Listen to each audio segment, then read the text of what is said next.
The module 4 states it's 3D weaving and visible surface detection. So this is the module 4 in which we'll be seeing 3D weaving in detail. We saw in module 2 some of the basics of 3D weaving such as 3D weaving pipeline and all we saw. With that, by considering 3D weaving as an important topic, we'll be moving on to the further topics which is visible surface detection.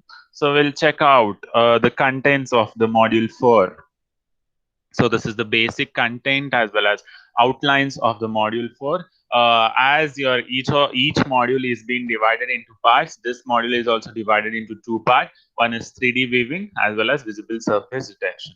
In 3D weaving, we'll be seeing 3D weaving concepts. That's the basic concepts of 3D weaving. Then the 3D weaving pipeline, which we studied in module 2. Then the 3D weaving coordinate parameters. Then some of the transformations by converting world coordinates to waving coordinates, then some of the projection transformations, then two important transformations that are with respect to orthogonal projections as well as perspective projections. Perspective projections, we saw the program yesterday, so that program is related to this part as well. It relates to this topic. Then the viewport transformation as well as the 3D scene coordinate, then some of the weaving functions with respect to the software which is OpenG. Coming on to the visible surface detection, we'll be seeing the classification of those algorithms, that is visible surface method detection algorithm. There are some classifications with respect to it, so that will be covered in this part. Then there is one important detection technique, that is back phase detection with respect to this method. Then depth buffer method. The functionalities with. So we'll start up with the module. Introduction to 3D weaving. So as I told in the laboratory as well in ST's class. So what is weaving? Weaving is nothing but you are just seeing some object in front of you. The angle as well as the position of the viewer matters a lot in weaving. So with respect to which the object is being, what I can say, object is being displayed in n number of angles as well. If I take an example of your system or the tele or the phone which you are viewing right now, if you sit in the left part of your screen and see, the view is different. If you sit at the right part of the screen and see, the view is different. If you sit in front of the screen and see, the view is different. So those number of viewings can be performed with respect to the object. There might be n number of viewing as well. So with respect to 3D viewing, projection is a concept which is used to mismatch 3D object coordinate representation with respect to 2D representation. Basically, 3D viewing is a comparison between three-dimensional as well as two-dimensional representation. So this is a two-marker definition, that is what is projection. It is actually a concept which is used to disqualify, or I can say mismatch, the coordinate representation of the object which is lying in 3D with respect to two-dimensional representation. There is a mapping shown with respect to 3D viewing in the slide. The first is window to viewing viewport mapping, where this is an window with respect to which you have clipped some area of that particular window. You're mapping that to a viewport. What is viewport? Viewport is nothing but an area that is the clipped area, right? That is a viewport. The mapping of these can be done with respect to 3D viewing. So this is one of the example of viewing where you are viewing a three-dimensional object with respect to some position or a camera. Some key points you need to remember with respect to 3D viewing concepts are, as I told, the 3D viewing process is basically more complex when compared to 2D viewing. 2D viewing is just, you will see one face of that particular object. But 3D viewing is also simpler to see. But if you want to implement the same, the implementation of three-dimensional object is quite difficult with when you compare it with respect to two-dimension. Then the two-dimension viewing, which consists of a 2D window and a viewport, it consists of some world coordinates which are basically clipped against the window, and some transformation is applied on that particular to the object. Then, what is the complexity with respect to three-dimensional viewing is because there is some additional dimension, right? What are the axes we find in three dimension?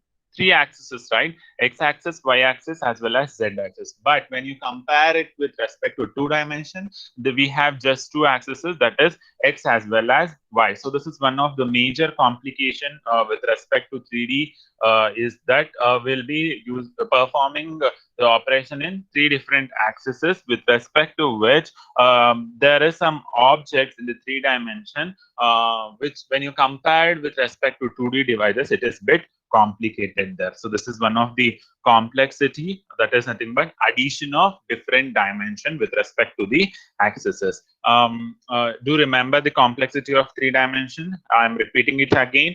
The complexity of three dimension viewing is additional dimension with respect to axis. Then, as I defined in this slide, there is a mismatch between 3D objects as well as 2D displays because of the projections which is being represented in the example. So this is an example where I told you the 3D viewing concept. I can tell these are the projections with the help of which you are viewing a 3D object. Then the projection transformation, that is with respect to 3D objects, are basically into which plane? It falls into a 2D projection plane. So this is the continuation of two dimension with which results in three dimension. So this is some of the 3D weaving concepts you need to remember. That is how 3D weaving works.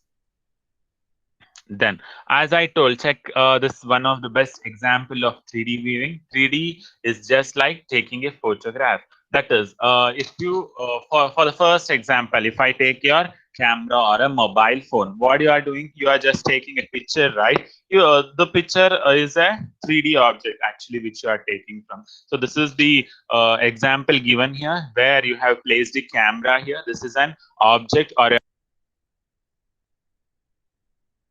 capture into the camera. So how the camera focuses? The camera just doesn't focus on the object, right? It focuses onto the other area as well, which should be covered to that particular area. So this is the area which is apart from the object. I can call that it as viewing volume, where the area apart from the object is being displayed into the picture. That is nothing but a photograph. So you can give this as a best example for 3D viewing. Then, as I told, there are some 3D viewing concepts which you need to remember. So we'll see some of the overview of those concepts. So look at the first point. When we model a three-dimension scene, each object in the scene is typically defined with a set of surfaces that form a closed boundary around the object interior. That is, to be simpler with this point, if you want to project a model with respect to three-dimension scene, I can define that object with respect to the surroundings as well, right? And that object or a model has some surfaces which is actually close to the boundaries which is located around to that particular object. So that is the first point you need to remember. Not only the object is captured, but the object surroundings is also very important with respect to the interior part of the object. So that is the one overview of 3D viewing. Then, in addition to procedures that generate views of the surface features of an object, some packages provide routines for displaying internal components or cross-sectional views of a solid object. So this is related to the packages, graphic packages related to that particular object. If there is some internal components of the objects to be captured with respect to that particular model, you need to define some of the graphic package. You need to generate some of the packages with respect to that particular object. In this 3D viewing, there are many processes such as clipping routines, which are similar to those in two-dimensional viewing pipeline. As I told, we saw a 2D pipeline in your module 1. Similarly, there are some processes with respect to 3D viewing concepts that such as clipping, some of the clipping routines, which are almost similar to that of two-dimensional viewing pipeline. Then there is some exception with respect to 3D viewing. A three-dimensional viewing involves some tasks that are not present in two-dimensional viewing. Obviously, right? There is some difference between two-dimension as well as three-dimension. So only it was evolved. So only it was invented, right? So that is, there are some concepts which we need to study in detail so that it makes a difference between two-dimension as well as three-dimension. And one technical example with respect to viewing, that is 3D viewing, is how to view a 3D scene. We'll check out. To obtain a display of a three-dimensional world coordinates, we first set up a coordinate reference for the viewing or camera, which is as a parameter. If you want to perform 3D viewing concepts, a viewing plane is very important there. Check out the example. If this is an object you want to view, there is something you need to place, right? The viewer, it might be a camera, it might be a person as well, or it might be a mobile phone with the help of which you are capturing that particular object. So this, whatever you are placing as an viewing function here, or the viewing functionality or the viewer, I can call it as a parameter with respect to 3D viewing. Then this coordinate reference defines the position of that particular object and some of the orientations for a viewing plane that corresponds to the camera. That is, if you are placing camera in some angle, the angle with respect to which the camera is being placed, with the help of which it is taking the picture of an object, that area I can call it as a viewing plane or a view plane. Then what this picture basically defines, it is defining a coordinate reference for obtaining a selected view of a three-dimensional scene. As you can see, the object is in three dimensions, right? It is x, y, as well as z. So you are defining a cone. I can tell a cone or a triangle with respect to the three dimensions. So this was the example with respect to which the 3D concepts were defined here. Then, how to view a three-dimensional scene? We generate a view of an object on the output device. The output device consists of two types of projections. One is parallel projection as well as perspective projection. So this is a generation of output with respect to output device. So if you are defining 3D viewing, you should specify what kind of output you get. You get two kinds of output. One is parallel projection and the other will be the perspective projection. So these two kinds of projections will be explained in detail in upcoming PPTs. Then there is some concepts you need to remember with respect to 3D viewing concepts. One is depth queuing. So what is depth queuing? We'll see. How can I define depth queuing? I can define depth queuing as a wireframe object which is displayed with depth queuing so that the brightness of lines decreases from the front of the object to the back. Check out the example. So this is a teapot represented here. So this is one of the program as well with respect to your laboratory. You need to display a teapot which is placed on some surface of some area. So I can define depth queuing as decreasing of brightness of the lines from the front to the back. Check out here, you can check the brightness of the lines. The brightness of the lines is very much right. When you keep on moving towards the back, check out the final destination of the object. If I consider this as the final destination of the object, from the viewer point of view, I can tell the brightness of the lines is decreased here. So this is how depth queuing was. It is just displaying of the brightness from more to less.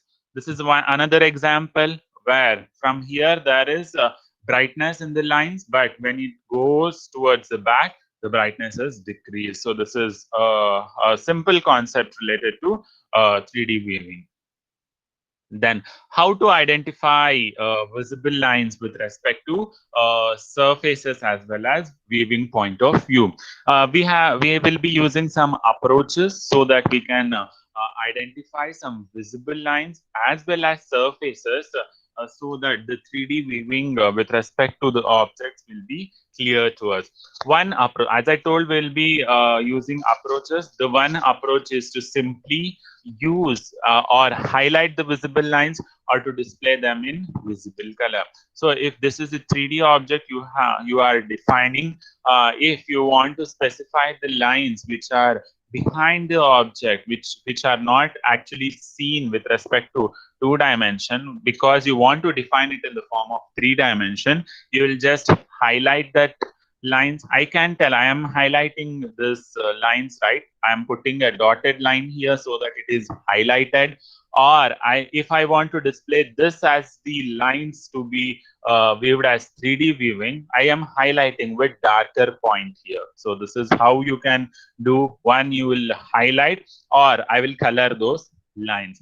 Then what is the other technique we'll use commonly for engineering drawings is to display the non-visible lines as dashed lines. As I told, these lines, if these lines are not visible with respect to the object, so I will use dotted lines or dashed lines with respect to those lines which are not visible. So this type of concept comes under consideration in one of the application, that is CAD. That is one of the engineering drawing tool, right, which you have studied. I want to ask, how did you feel CAD as? I guess everyone has studied CAD, right, in your previous semester, in second or third semester, I guess.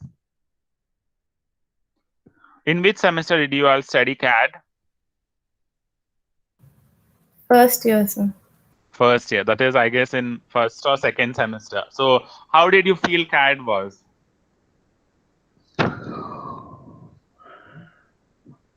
It was good, sir.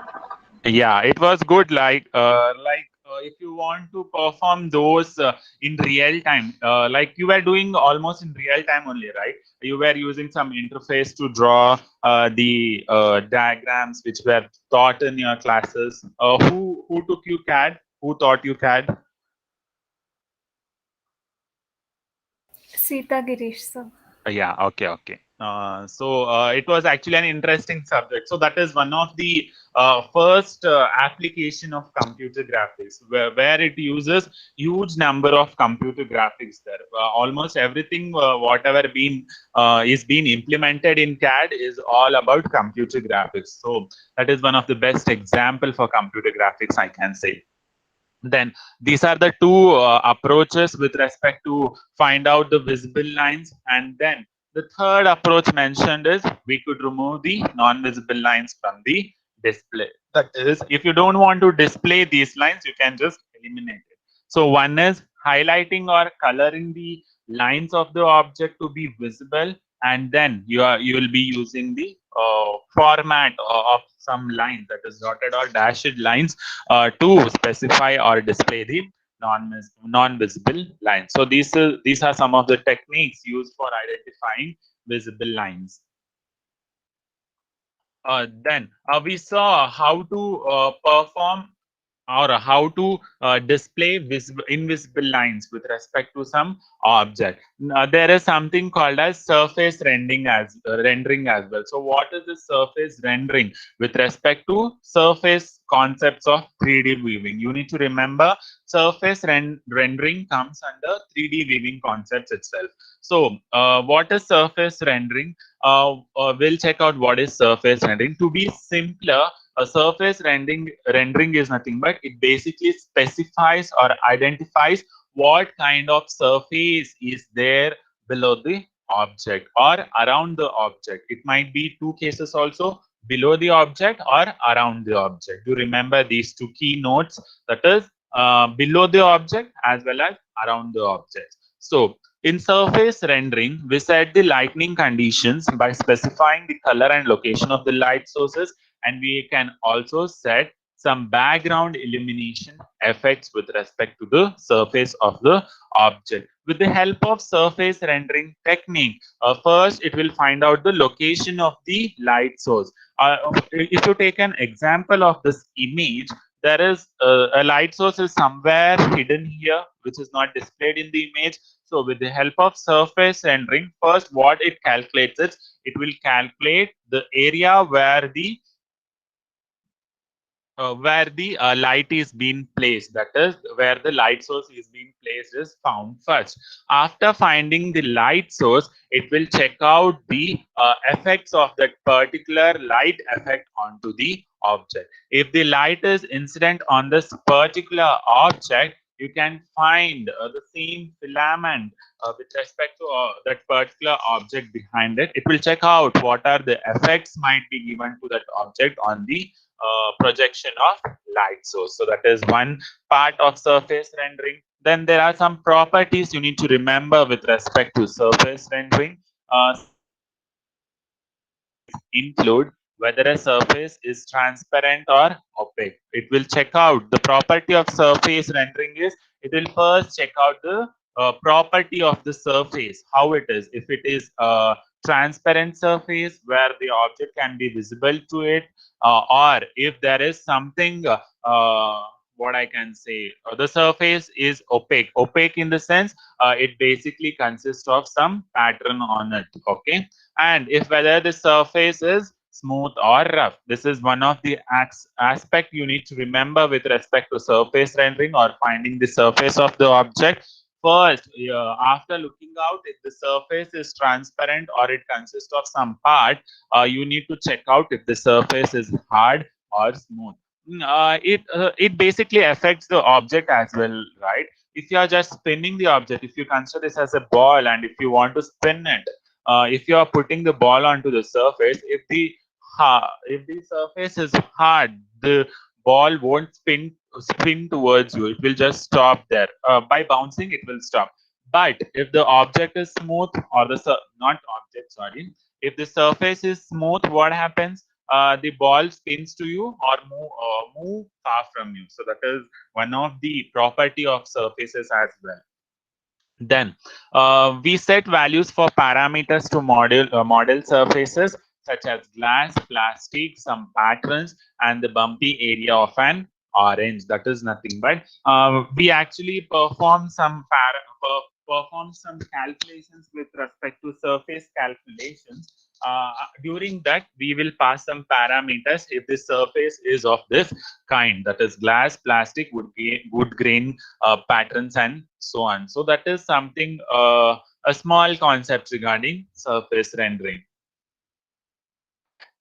Then comes the important topic. It is almost for 8 to 10 marks, or it starts. The range starts from 6 to 10 marks as well. That is 3D weaving pipeline. So whatever we studied till now are basics of 3D weaving. That is, this might be asked. That is, in the previous section, what we studied, some introduction of 3D weaving we studied. Then the question from those parts, explain what 3D weaving is. Then surface rendering, what is surface rendering? That is one of the most important topic there.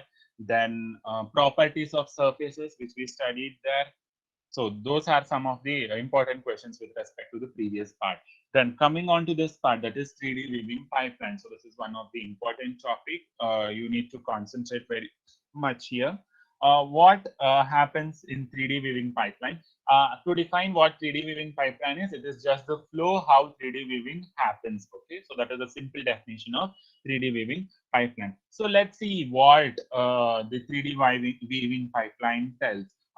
Basically, whatever the diagram or the flow which is being represented here is nothing but a conceptual model of the 3D weaving 3D transformation process. That is how the transformation with respect to 3D happens. That is converting a 3D primitive, that is a 3D object, to some image. What happens in between that? That is nothing but 3D weaving pipeline. That is the transformation process from 3D primitive to an image.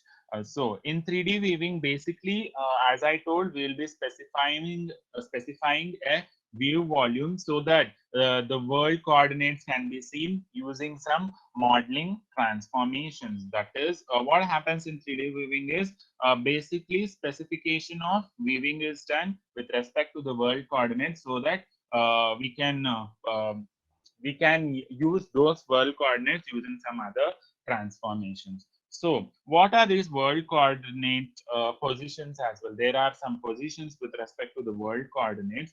The world coordinates positions of the objects basically converts into weaving coordinates with the help of weaving transformation. So what is modeling transformation? The first parameter which is being represented here, it is nothing but modeling transformation. The input for this particular modeling transformation is the modeling coordinates. So what is modeling coordinates? As I told, in 3D weaving, if we are specifying some volume of the view, that is 3D view, which are in the world coordinates, how we can do that? We will do that with the help of modeling transformations. Then we have something called as weaving transformations. There are three different transformations, important three different transformations in 3D weaving pipeline. One is modeling transformation, weaving transformation, as well as viewport transformation. We saw what modeling transformation is. We'll see what weaving transformation is.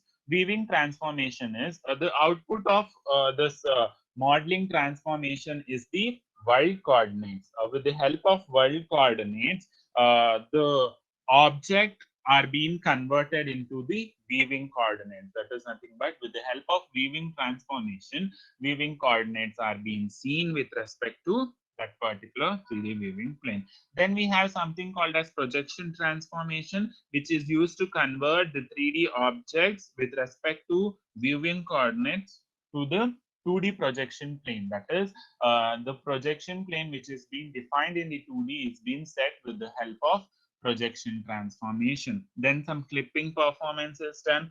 That is, the output of projection transformation is the projection coordinates which are being given to the viewport transformations. I can tell this as an workstation transformation as well, which basically converts the projection coordinates to the device coordinates. Then finally, after this scan conversion, an image is being threatened, or I can say an image is being produced with the help of 3D weaving pipeline. So what is this sequence tells is basically this is a pipeline sequence of operations to draw a 3D primitive into a 2D image for direct illumination. That is conversion of 3D image to 2D image is a simple concept of 3D weaving pipeline. Then we will check out each and every point what we discussed now. What is model transformation? Basically, model transformation transforms model coordinates into 3D world coordinate system. What happens in lightning? It basically illustrates according to a according to lightning, as well as some reflection with respect to the model coordinates. Then what happens in weaving transformation? It basically converts a 3D weaving coordinate system. Then we have projection transformation, conversion of through 2D weaving coordinate system. That is nothing but the output of the projection transformation. What happens in the clipping part? It basically clips the primitives which you get from the projection transformation, that is the projection coordinates, into some Windows view. That is, it is just giving some idea to the viewing before the image is being converted. In viewport transformation, what it does, it basically gives you the clipped image or the part of the area which is being clipped. As we know what is viewport window as well, it is just a window which is already clipped. It basically converts the clipped area into some viewport. Then this viewport is being passed to the scan conversion, where the pixel is being drawn so that you can convert the whole process into a image there. Then the final result will be the image with respect to that particular pipeline. So this was about the 3D weaving pipeline.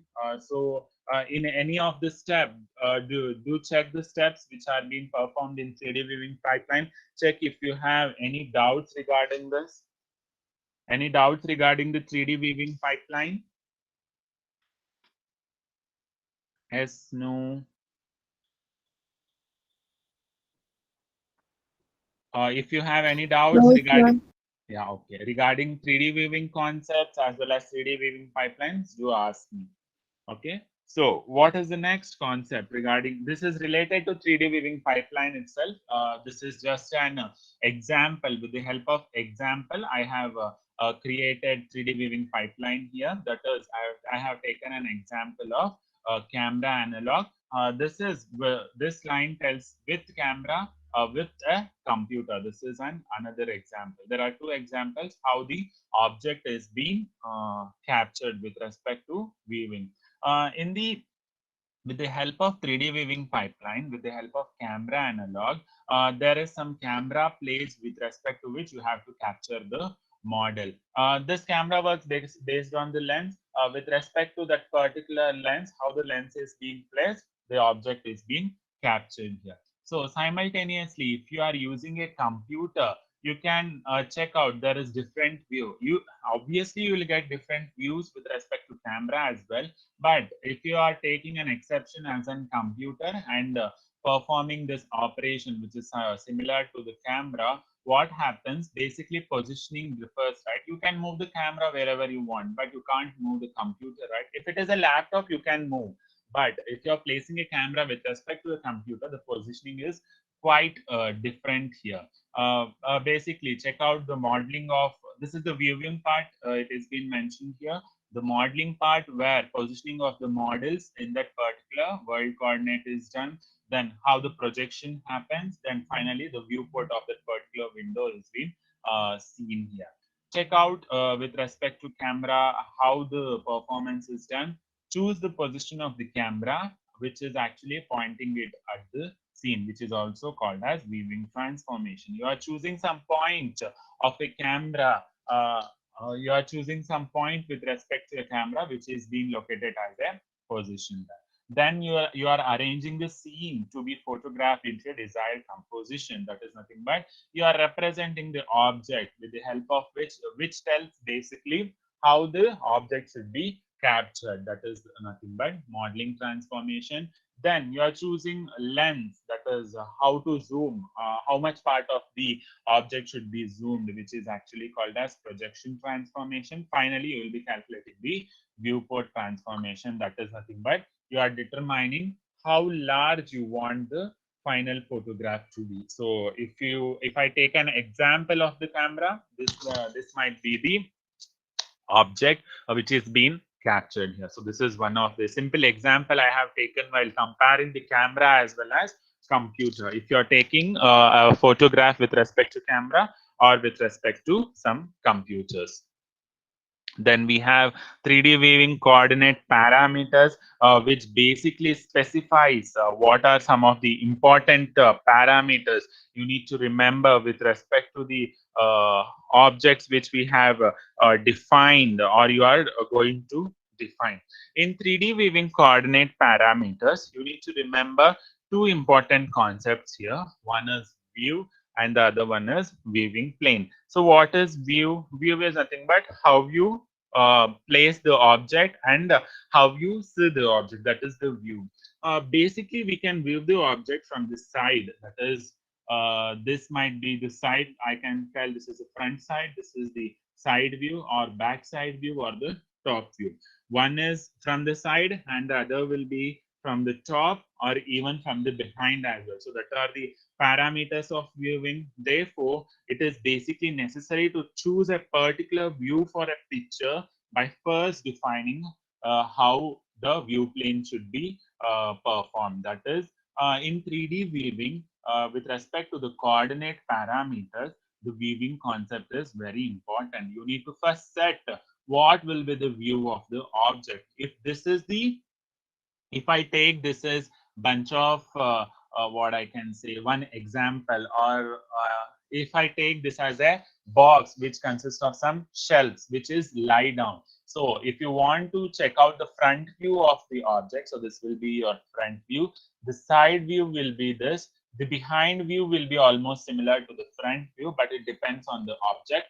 And the top view will be this kind. So you need to set up which kind of view you want to perform. If it is a front view, back view, side view, or a top view. Okay. It might be a bottom view as well because the object consists of huge number of views. You can't define actually which kind of view you want to perform. So before doing that, you have to assume some view of that particular object. Okay. Then we have, as I told, another concept called view plane. What is this view plane? A view plane is nothing but the film plane in a camera which is positioned and basically oriented for a particular shot of the scene. That is nothing but we can check out this view plane with respect to the camera, or I can tell it as a film plane in the camera which is placed at some position from which a shot can be obtained. That is look at point with respect to it. If you are taking a photograph of something, you are defining that, right? So which shot should be captured in the camera. So suppose if you want to take a picture of a flower, what is the shot there? You will be focusing more on the flower, right? So that is actually called as view plane. This view plane basically depends on the coordinates as well, where you can define world coordinates with respect to the scene, which is actually a transformation of other coordinate systems as well. Then this is one of the positioning of the parameters. Whatever I have been highlighted in the red, it is actually the parameters with respect to 3D viewing coordinates. First parameter we saw was the view, as well as the second was view plane. These two are the very most important parameters with respect to 3D viewing concept. The third parameter is the position. What happens in position? Basically, the diagram represents the right-handed viewing coordinates. That is, as we studied some of the rules in the previous modules as well, there are some different techniques so that you will perform the axis representation. So I have taken here the right-handed rule here, where it specifies the right-handed viewing coordinate system. What is the position of this particular coordinate? The thumb towards you, your middle finger towards the right, and the first finger towards the top bar. So this is the view how it is being represented here. As I told, the third parameter is the position. That is nothing but the eye position. As I told, the viewing can be from any angle, where basically eye positioning is very much important. Here they have defined the eye position with respect to x as well as y axis, which is being defined as p naught with respect to x naught, y naught, as well as z naught. That is nothing but the initial axis of that particular positioning. So as I told, the viewing is being represented with respect to this part. So this is how the viewing can be performed, but it depends on the viewer how the eye position is being set with respect to the viewer. So that is one important parameter, which is position. And we have something called as view reference point.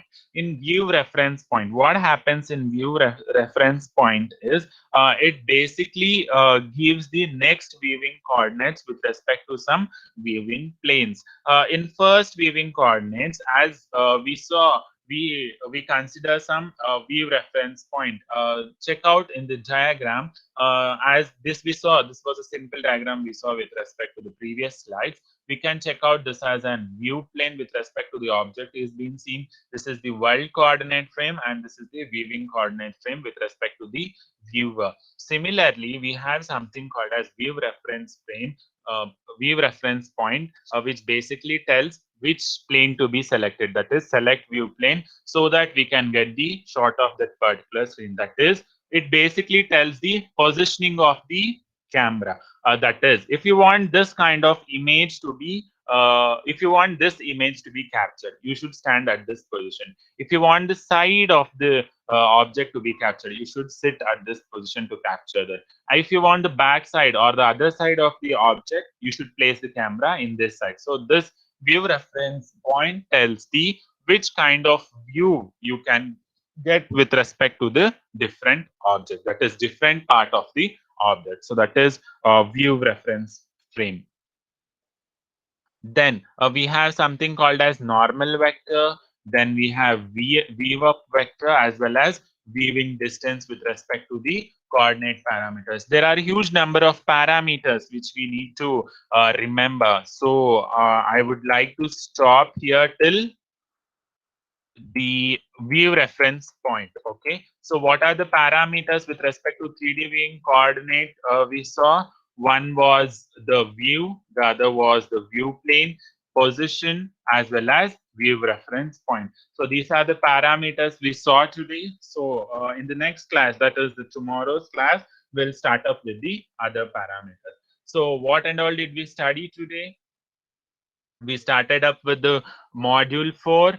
We studied the definition of 3D viewing. We saw some of the concepts which are being related to 3D viewing, where we saw how to view a three-dimensional scene with respect to the axes. We saw a technique called as depth queuing also, where it basically tells the brightness of the lines from starting to the end point. Then we saw how to identify visible lines as well as surfaces. These are the three approaches we use to find out the visible lines, and to find out the surfaces, we saw surface rendering, so which is actually an interesting concept. Then we saw the 3D weaving pipeline, how the flow of 3D weaving happens.